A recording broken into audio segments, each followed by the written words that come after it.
Hello friends, मैं हूं सना। अपनी आज की इस वीडियो में मैं कुछ ऐसे इम्पॉर्टेंट क्वेश्चन लेकर आई हूं जो कि एंट्रेंस एग्ज़ाम के पॉइंट ऑफ व्यू से काफ़ी इम्पॉर्टेंट है। मैंने अपनी इस वीडियो में उन क्वेश्चन को कवर किया है जो एंट्रेंस एग्ज़ाम में बार बार रिपीट हुए हैं। ठीक है, तो फ्रेंड्स, सबसे पहले तो आपसे मैं एक बात कहना चाहूँगी कि आप जो भी क्वेश्चन या फिर जो भी टॉपिक को पढ़ते हैं उनको ये समझ के पढ़िए कि वही क्वेश्चन जो है आपके एंट्रेंस एग्ज़ाम में आएंगे। ऐसा समझ के पढ़ेंगे तो आप उसको कभी भूल नहीं पाएंगे। ठीक है। अच्छा फ्रेंड्स, आप देख सकते हैं मैंने यहाँ पे ये स्पाइरल रखी हुई है। ये मैंने ड्यू के जितने भी एंट्रेंस एग्जाम हुए हैं हिस्ट्री से रिलेटेड उनकी पीडीएफ को प्रिंट आउट करके ऐसे स्पाइरल बना के रखी हुई है। मुझे जब भी अपने एंट्रेंस एग्जाम की प्रिपरेशन करनी होती है तो मैं अपनी से स्पाइरल को पढ़ती हूँ। तो आप भी ऐसे ही ड्यू के जितने भी प्रीवियस ईयर के एंट्रेंस एग्जाम के क्वेश्चन पेपर हैं उनको ऐसे प्रिंट आउट करके रखिए ताकि जब भी आपको पढ़ना हो तो आप उन क्वेश्चंस को डायरेक्टली पढ़ लें।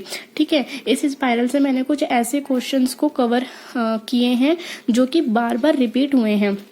ठीक है, अपने डी यू के एंट्रेंस एग्जाम और जामिया के एंट्रेंस एग्जाम के दौरान मैंने इसी स्पाइरल को पढ़ी थी जो मेरे लिए काफ़ी इफेक्टिव रही है। ठीक है, तो आइए देखते हैं क्वेश्चंस को जो मैंने अपनी इस वीडियो में कवर किए हैं। मैंने जो पहला क्वेश्चन लिया है वो है ड्रेन ऑफ वेल्थ की अवधारणा किसने प्रस्तुत की थी। जब मैंने अपना जामिया का और डी.यू का एंट्रेंस एग्जाम दिया था तो मेरे एग्जाम में ये वाला क्वेश्चन ज़रूर आया था। ठीक है, तो और ये वाला क्वेश्चन ऐसा नहीं है कि डायरेक्टली आ जाता है, कभी कभी ये डायरेक्टली भी आ जाता है और कभी कभी ये बदल कर भी आ जाता है। ठीक है, तो मेरा जो पहला क्वेश्चन है वो है ड्रेन ऑफ वेल्थ की अवधारणा किसने दी थी। तो इसका जो सही आंसर है वो है दादा भाई नौरोजी। ठीक है, जब भी आप किसी भी क्वेश्चन का MCQ टाइप क्वेश्चन जब भी आप करें तो उसके जितने भी ऑप्शन दिए गए हैं उनको भी आपको पढ़ना चाहिए। ठीक है, पहले हम जान लेते हैं दादा भाई नौरोजी के बारे में। ठीक है, तो सबसे पहले आपको पता होना चाहिए कि grand old man of India और अनऑफिशियल एम्बेसडर ऑफ इंडिया किसे कहा जाता है, दादा भाई नौरोजी को कहा जाता है। ये जो दो टाइटल हैं ये दादा भाई नौरोजी को दिए गए थे। ठीक है, मेरे एंट्रेंस एग्जाम में ये पहले आ चुका है कि grand old man of India किसे कहा जाता था, तो इसका आंसर है दादा भाई नौरोजी का। ठीक है, अब बात करते हैं ड्रेन ऑफ वेल्थ थ्योरी की। 1866 में दादा भाई नौरोजी ने ईस्ट इंडिया एसोसिएशन की स्थापना की थी लंदन में। ठीक है, और जब इस एसोसिएशन की जो पहली बैठक हुई थी उसमें दादा भाई नौरोजी ने अपना पेपर पढ़ा था जिसका नाम था इंग्लैंड डेप टू इंडिया। ठीक है, ये दादा भाई नौरोजी के पेपर का नाम था और इसी पेपर को पढ़ते हुए उन्होंने ड्रेन ऑफ वेल्थ की थ्योरी दी थी। ठीक है, 1866 में जो पहली बैठक हुई थी ईस्ट इंडिया एसोसिएशन की उसमें दादा भाई नौरोजी ने अपना पेपर पढ़ा था इंग्लैंड डेप टू इंडिया और इस पेपर को पढ़ते हुए उन्होंने ड्रेन ऑफ वेल्थ की थ्योरी दी थी। ठीक है, एंट्रेंस एग्जाम में ये भी क्वेश्चन आ चुका है कि जो दादा भाई नौरोजी ने ड्रेन ऑफ वेल्थ की थ्योरी दी थी उसको उन्होंने किस नाम से डिस्क्राइब किया है। ठीक है, तो दादा भाई नौरोजी ने ड्रेन ऑफ वेल्थ की थ्योरी को ईविल ऑफ ऑल ईविल के रूप में डिस्क्राइब किया है। ठीक है, ये तो हो गए बेसिक पॉइंट्स दो थे दादा भाई नौरोजी से रिलेटेड। अब एग्जाम में उनकी बुक्स भी पूछ ली जाती है तो ये कुछ दादा भाई नौरोजी की इंपॉर्टेंट बुक्स है, देख लेते हैं। पहली बुक है the manners and custom of the Parsis. ठीक है, दूसरी है the wants and means of India, तीसरी है poverty and un British rule in India और लास्ट है राष्ट्रगुप्ता। वैसे तो इनकी बहुत सारी बुक है बट क्योंकि हमें सिर्फ सिलेक्टेड पार्ट ही पढ़ना है अपने एंट्रेंस एग्जाम के लिए तो मैं आपके लिए सिलेक्टेड बुक्स ही लेकर आई हूँ। ये 4 बुक्स है, इसमें भी जो इम्पॉर्टेंट बुक है वो है ये un-British poverty and un-British rule in India और राष्ट्रगुप्ता। ठीक है, चाहे आप ये ऊपर वाली ये दोनों बुक को फॉरगेट कर जाएं बट ये दोनों बुक को आपको याद रखनी है क्योंकि ये एंट्रेंस एग्जाम में पूछ लिया जाता है। ठीक है, ऑप्शन में था दादा भाई नौरोजी, रमेश दत्त। अब हम रमेश दत्त के बारे में भी कुछ देख लेते हैं, रमेश दत्त की इंपॉर्टेंट बुक्स के बारे में देख लेते हैं। ठीक है, तो रमेश दत्त की जो 3 इंपॉर्टेंट बुक्स हैं इनकी भी वैसे तो बहुत सारी बुक है बट हम सिर्फ एग्जाम के पॉइंट ऑफ व्यू से सिलेक्टेड पार्ट को ही देख रहे हैं। तो रमेश दत्त की जो इंपॉर्टेंट बुक है वो है economic history of India, the lake of palm, Ramayana and Mahabharata. ठीक है, क्योंकि मैंने आपको अभी बोला कि ड्रेन ऑफ वेल्थ की थ्योरी से रिलेटेड कभी कभी क्वेश्चन डायरेक्टली पूछ लिया जाता है और कभी कभी क्वेश्चन को बदल दिया जाता है। ठीक है, तो एक बार डी यू के पीएचडी, एमफिल और पीएचडी के एग्ज़ाम में ये क्वेश्चन आया था कि दादा भाई नौरोजी के अलावा और किस ने ड्रेन ऑफ वेल्थ की थ्योरी को अपनी बुक में डिस्क्राइब किया है। ठीक है, तो अगर आपके एंट्रेंस एग्जाम में अगर इस तरह का क्वेश्चन आ जाता है तो आपको पता होना चाहिए कि दादा भाई नौरोजी के साथ साथ ड्रेन ऑफ वेल्थ की थ्योरी को जो डिस्क्राइब किया है वो रमेश दत्त ने और एमजी रनाडे ने डिस्क्राइब किया है। ठीक है, अब ऑप्शन में बिपिन चंद्रा है तो मैं बिपिन चंद्रा की भी कुछ इम्पोर्टेंट बुक्स बता देती हूँ। जैसे बिपिन चंद्रा की पहली बुक है the rise and growth of economic nationalism in India. ठीक है, बिपिन चंद्रा की ये बुक है। बिपिन चंद्रा ने अपनी इस बुक में राष्ट्रीय आंदोलन की आर्थिक नीतियों की पड़ताल की है। ठीक है, बिपिन चंद्रा की ये जो बुक है, बिपिन चंद्रा ने अपनी इस बुक में जो है राष्ट्रीय आंदोलन की आर्थिक नीतियों की पड़ताल की है। बिपिन चंद्रा की दूसरी बुक है nationalism in colonialism in modern India. ठीक है, इस बुक में जो है बिपिन चंद्रा ने भारत के 1857 के बाद और खासकर 1914 के बाद विकसित हुए स्वतंत्र पूंजीवादी वर्ग को डिस्क्राइब किया है। ठीक है, तीसरी बुक है बिपिन चंद्रा की इंडियाज स्ट्रगल फॉर इंडिपेंडेंस। इस बुक में जो है बिपिन चंद्रा ने भारतीय राष्ट्रीय आंदोलनों की आधार प्रकृति को दर्शाया है और राष्ट्रवादी आंदोलन को राष्ट्रवाद और स्वतंत्रता की अवधारणा से जोड़कर दिखाया है। ठीक है, बिपिन चंद्रा की चौथी बुक है कम्युनलिज्म इन मॉडर्न इंडिया। इस बुक में जो है बिपिन चंद्रा ने संप्रदायवाद को डिस्क्राइब किया है। ठीक है फ्रेंड्स, मैं जो ये बुक्स मैंने जो यहाँ पे लिखी है ये आपको याद होनी चाहिए, क्योंकि एंट्रेंस एग्जाम का किसी का भी कुछ पता नहीं होता है कि कौन सी बुक्स पूछ ली जाती है, तो आपको प्लीज अपने ये माइंड में जरूर रखना है। ये कुछ ऐसी बुक है जिनके पूरे चांसेस होते हैं एंट्रेंस एग्जाम में आने की। ठीक है, अगर हम बात करें रमेश चंद्रा की, तो रमेश चंद्र दत्त ने भारत पर ब्रिटिश शासन के आर्थिक प्रभावों की आलोचना की है।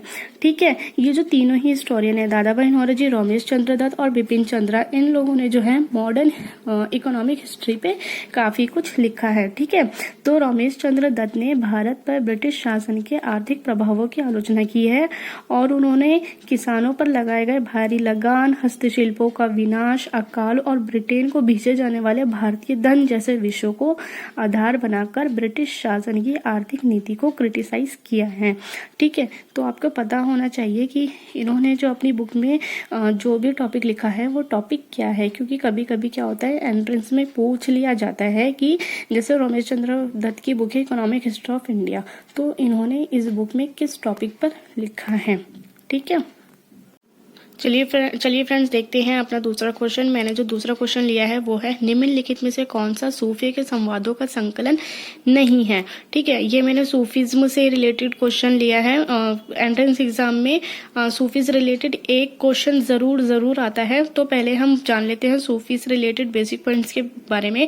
तो आपको पता होना चाहिए जो सूफी की शुरुआत हुई थी वो ईरान से हुई थी। ठीक है, और अगर बात करें हमारे भारत की, तो हमारे भारत में जो है दिल्ली सल्तनत की स्थापना से पहले सूफीज्म की स्थापना हो चुकी थी, लेकिन जो सूफीज जो ज्यादा पॉपुलर हुए थे, ज्यादा फेमस हुए थे, वो दिल्ली सल्तनत के टाइम में हुए थे। ठीक है, और दूसरा पॉइंट ये है कि वैसे तो बहुत सारे सूफी सिलसिलों की हमारे भारत में स्थापना हो चुकी थी, लेकिन हमारे एग्जाम के पॉइंट ऑफ व्यू से जो इम्पोर्टेंट है, जो ज्यादा फेमस हुए थे, वो 4 सूफी सिलसिले थे, जिसमें था चिश्ती सिलसिला, सोहरावर्दी सिलसिला, नक्शबंदी सिलसिला और कादिरी सिलसिला। ठीक है, एग्जाम में ये भी पूछ लिया जाता है कि कौन सा सूफी कौन से सिलसिले से संबंधित था। तो मैंने यहाँ पे लिखा है, आपको ये पता होना चाहिए कि चिश्ती सिलसिले की जो स्थापना की थी वो मुईनुद्दीन चिश्ती ने की थी। ठीक है, और इनका जो मुख्य केंद्र था वो अजमेर में था। ठीक है, चिश्ती सिलसिले की स्थापना मुईनुद्दीन चिश्ती ने की थी और इनका जो केंद्र था वो था अजमेर में। चिश्ती सिलसिले के अंदर आते हैं ख्वाजा बख्तियार काकी, बाबा फरीद, जिन्हें गंज ए शक्कर भी कहा जाता है।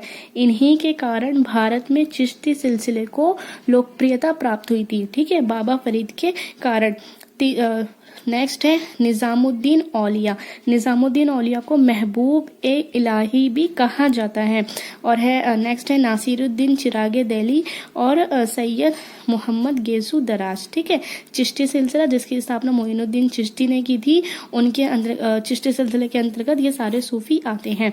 दूसरा है सोहरावर्दी सिलसिला जिसकी स्थापना जो है बहाउद्दीन ज़कारिया ने किया था। ये भारत में है। अगर क्वेश्चन में आता है कि भारत में सोहरावर्दी सिलसिले की स्थापना किसने की थी, तो बहाउद्दीन ज़कारिया ने। ठीक है, नेक्स्ट है नक्शबंदी सिलसिला। इसकी स्थापना किसने की थी? ख्वाजा बाकी बिल्लाह ने की थी।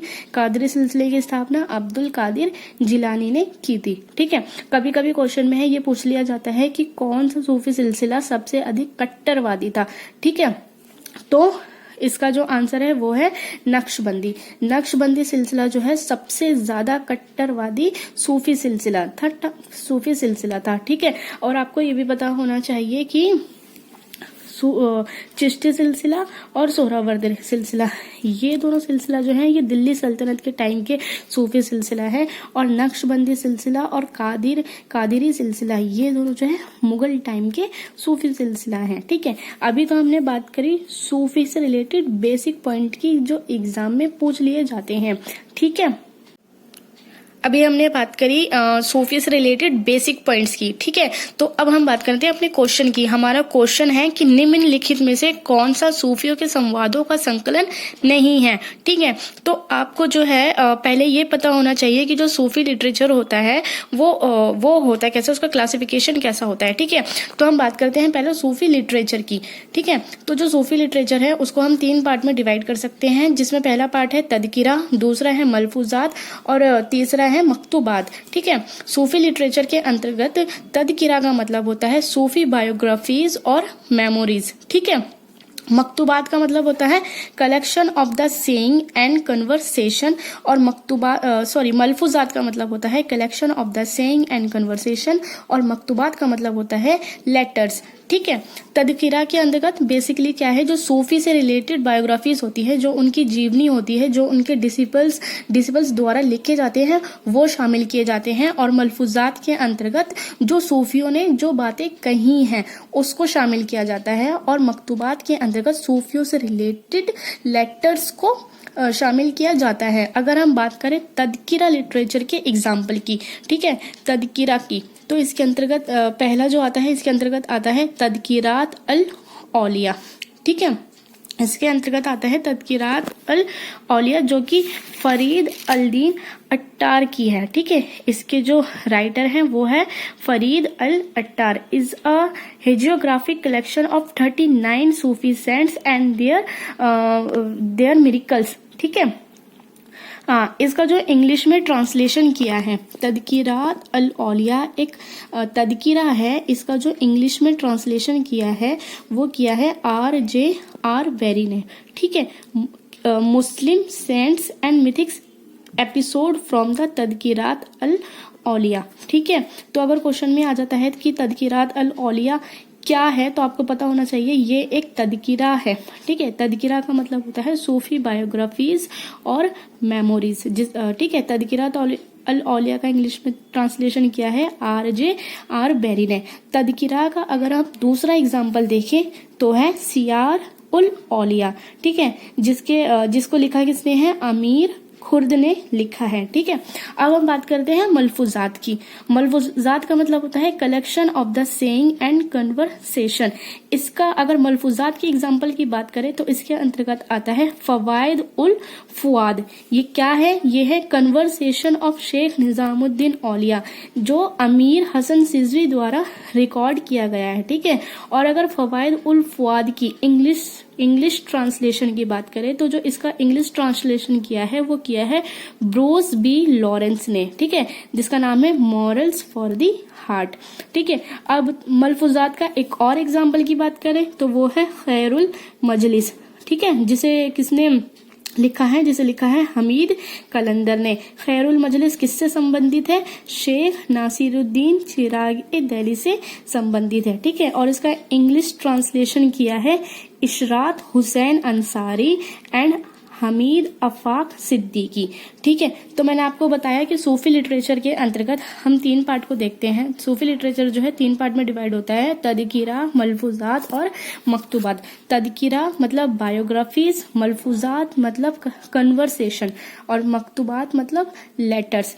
तदकीरा का एग्जाम्पल है तज़किरात उल औलिया, सियार उल औलिया। मलफूजात का मतलब है फवाइद उल फुआद, खैर उल मजलिस। ठीक है, तो फ्रेंड्स अब बात करते हैं क्वेश्चन की। क्वेश्चन में लिखा है कि सूफियों के संवादों का संकलन नहीं है। संवाद का मतलब होता है कन्वर्सेशन, यानी कि मलफूजात, यानी कि जो मलफूजात का संकलन नहीं है। तो मैंने आपको बताया कि मलफूजात का जो एग्जाम्पल है खैरुल मजलिस जो है मलफूजात का एक एग्जाम्पल है। फवाइद उल फुआद भी जो है मलफूजात का एग्जाम्पल है। सरूर उस सुदूर भी जो है ये भी एक मलफूजात है। मतला उल अनवर, ठीक है, इसका जो सही आंसर है वो है मतला उल अनवर सूफियों के संवादों का संकलन नहीं है। मतला उल अनवर जो है अमीर खुसरो की एक मसनवी है। ठीक है, मतला उल अनवर अमीर खुसरो की एक मसनवी है। तो इस क्वेश्चन को जो सही आंसर है वो है मतला उल अनवर। फ्रेंड्स, मेरा जो नेक्स्ट क्वेश्चन है वो है निम्नलिखित में से कौन सी पुस्तक अमीर खुसरो की रचना नहीं है। मैंने अपनी पहली वीडियो में अमीर खुसरो की बुक्स के बारे में बताया था, तो ये उसी से रिलेटेड क्वेश्चन है। तो इजाज ए खुसरवी, नो सिपीर और किरानुस सादीन, ये तीनों ही बुक जो है अमीर खुसरो की है। लेकिन ऑप्शन बी गुनियात उल मुनिया ये अमीर खुसरो की रचना नहीं है। ये पर्शियन में लिखी हुई एक बुक है जिसके अंतर्गत भारतीय संगीत को डिस्क्राइब किया गया है। ठीक है, और जो इसके राइटर हैं उनके बारे में कुछ पता नहीं है कि ये बुक किसने लिखी है। बट लेकिन जो इसका इंग्लिश में ट्रांसलेशन किया है वो किया है शहाब सरमदी। ठीक है, किस नाम से किया है? Ghunyat ul Munya, the earliest known Persian work on Indian music. Friends, मैं आपको जो नाम बताती जा रही हूँ प्लीज इनको नोट डाउन कीजिए और याद करने की कोशिश कीजिए, क्योंकि आप अगर जो भी बुक्स है अगर आप उनको याद नहीं करेंगे तो आपको ये याद नहीं रहेंगे। नेक्स्ट क्वेश्चन है निम्न में से किसने इंडियन नेशनल कांग्रेस के संदर्भ में सेफ्टी वॉल्व थ्योरी को स्वीकार किया था? ठीक है, तो पहले जो है आपको आईएनसी इंडियन नेशनल कांग्रेस से रिलेटेड बेसिक पॉइंट्स पता होने चाहिए, जैसे कि जो आईएनसी के फाउंडर थे वो A.O. ह्यूम थे, जिन्होंने 1885 में इंडियन नेशनल कांग्रेस की स्थापना की थी। ठीक है फ्रेंड्स, कभी कभी जो है एंट्रेंस एग्जाम में जो है आईएनसी से रिलेटेड बेसिक पॉइंट्स पूछ लिए जाते हैं। आईएनसी से रिलेटेड हिस्टोरियोग्राफी बेस्ड जो क्वेश्चन होते हैं वो काफी कम ही आते हैं। ठीक है, तो जैसे बेसिक क्वेश्चन है जैसे कि कांग्रेस के प्रथम मुस्लिम अध्यक्ष कौन थे? तो वो थे बदरुद्दीन तैयब जी। प्रथम अंग्रेज अध्यक्ष कौन थे? वो थे जॉर्ज यूल। कांग्रेस की पहली महिला अध्यक्ष कौन थी? वो थी एनी बेसेंट। कांग्रेस की पहली भारतीय महिला अध्यक्ष कौन थी? वो थी सरोजनी नायडू। ठीक है, एक बार जो है ये वाला क्वेश्चन आ गया है कि सबसे कम उम्र में कांग्रेस के अध्यक्ष कौन थे? तो इसका आंसर है मौलाना अबुल कलाम आजाद। अब बात करते हैं सेफ्टी वेल्व थ्योरी की। ठीक है, सेफ्टी वेल्व थ्योरी की। ठीक है, तो ये जो है ये कांग्रेस के संदर्भ में दी गई थी। इस थ्योरी के अनुसार जब इंडियन नेशनल कांग्रेस की स्थापना हो रही थी तो उस समय जो वायसराय थे वो थे लॉर्ड डफरिन।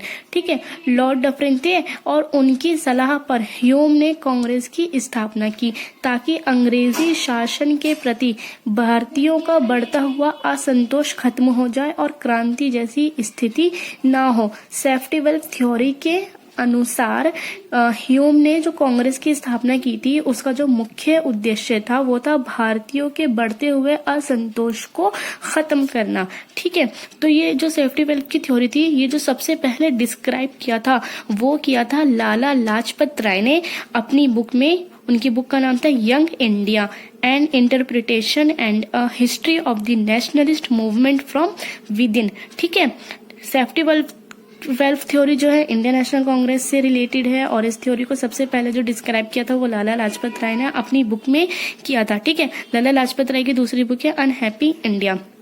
ठीक है।